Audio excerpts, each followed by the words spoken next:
Should you ever sell your raw images? The quick answer is no. No, you shouldn't. Here's why. Check out this image behind me. This is a picture of the Northern Lights in Joshua Tree National Park. Now, there's a story behind this image because this happened maybe once or twice, and the odds of it happening again are incredibly low. Joshua Tree National Park, as you may know, is deep in Southern California, where Northern Lights typically don't happen. So I happened to be there on this night, and it was an extraordinary experience. I have another video about it, and check out this look here. Here's a little preview of what happened, and one of the reasons why I don't want to sell the raw photo. Now, I was approached by somebody who said, hey, I would like to buy the raw of this photo. Here's why. I had this big old story about why he wanted to purchase the raw photo. It was tempting. He's like, name your price. And of course, when somebody says that, that's always super tempting. But once you sell your raw photo, that photo is no longer yours. You don't have control over it. That person can sell it if they wish. Even if you create some kind of a contract or something that says, hey, this is for this specific use, there's no telling what that person is going to do with that photo. They can re-edit it. They can make it look however they want. They can sell it to whoever they want. You lose control of that photo. And for something as special, like special to me at least, as this isn't something I wanted to sell. If it looks a little weird, I'm experimenting with a green screen, so I don't know how it's going to go. It might look super weird, but whatever. If it looks super dumb, I won't do it again. Selling raw photos. As a photographer, it's probably going to come up. People are going to see a photo that they really love and they're going to want to buy a digital copy of it. I would highly recommend you don't do that because, like I said, once you do, you lose full control over that photograph. And at least if you own the raw, you may not make that quick windfall. You know, I don't know. I don't know how much he would have paid. I don't know. He just said name your price, and I didn't want to. What I did say is I will create a print for you at cost of this photo if you're interested in it. He said no. So that's pretty telling to me that this person wasn't really interested in getting a print of the image. He may have had something else in mind, and maybe not. It may have been completely innocent. I don't know. But for me, it was so tempting. It was like, God, I could pay rent for a month, whatever, if I sell the raw.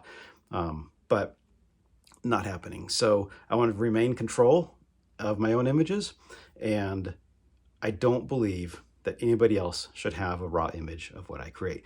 Now, if somebody offered me a raw and it was a sunset that, happens every Tuesday here in San Diego, and somebody wanted the raw file of that and they were willing to pay, I might consider it. I mean, at that point, it's like, okay, this image is not one of a kind. It's not the most special image in the world, and I could probably stand to make a few bucks and send the raw file out the door.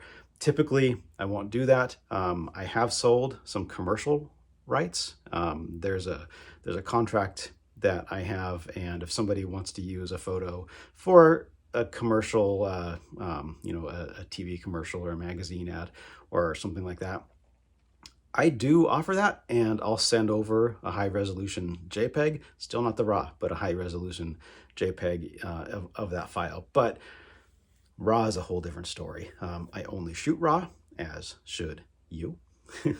There's reasons for that, and I can create another video on why to only shoot RAW, but I'm a firm believer in shooting RAW and holding on to those RAW files. When you do shoot and you're shooting RAW, as you do because you need to shoot RAW, make sure you back them up and keep them, because sometimes you want to go through, maybe you missed stuff, maybe you became a better editor, you're better at post-processing, you want to go through stuff that you've done in your past and see what you can bring back to life.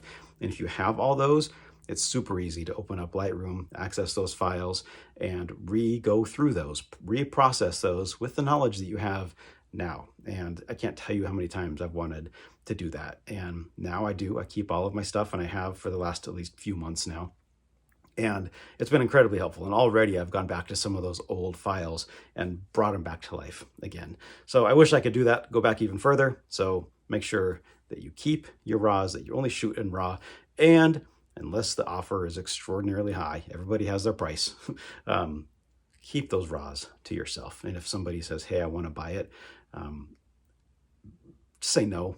Find out why they want an offer to get them a print of the image instead, and they may say yes to that. And if they do, then clearly they just wanted the image. And if they say no, maybe they had something else in mind with your image. So it's all about keeping control and keeping the art that you create to yourself, so you can create it however you want it to look. You can sell it to whoever you'd like to sell it to, the prints, not the file, and just hold on to that. At least when it's something as special as this. I mean, this night I spent all night out shooting these northern lights, walking through the desert, in the dark through Joshua Tree National Park. And I fell, I hit my head really hard, knocked myself out. I still have the scar. I put up the image, but I hurt myself, and that's worth something to me. And if somebody wants to buy the raw file, well, there's a whole experience there that I just don't want to sell. As a photographer, if it hasn't happened to you yet, it will. Somebody will approach you and want to purchase raw files or digital files of your images. And my recommendation is to say no to that, or at least ask them more questions and find out their intent. So that's it for now. Thank you for watching. Thank you for hanging out with me. I so appreciate you and my green screen. All right, friends, thanks for tuning in. I'll catch you next time.